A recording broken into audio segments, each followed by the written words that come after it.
Hi, today I'm front of you Samsung Galaxy M33 and I'll show you how to edit notification panel shortcuts on this device.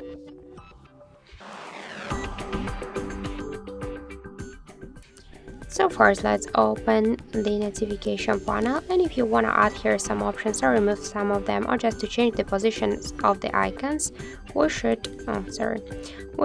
click here to this plus icon or to the three dots on the right upper corner and click to edit buttons. Here we'll see this up section with all of the invisible options, which we can just add to our panel. For example, let's use the microphone access. Just hold the icon and drag it to this down section. By the same way, we can add here all of the options if you want. Then just click here to done to save the changes. If you want to remove some of these icons by the same way, just hold it and drag this icon to the up section. Just hold and drag it to the up.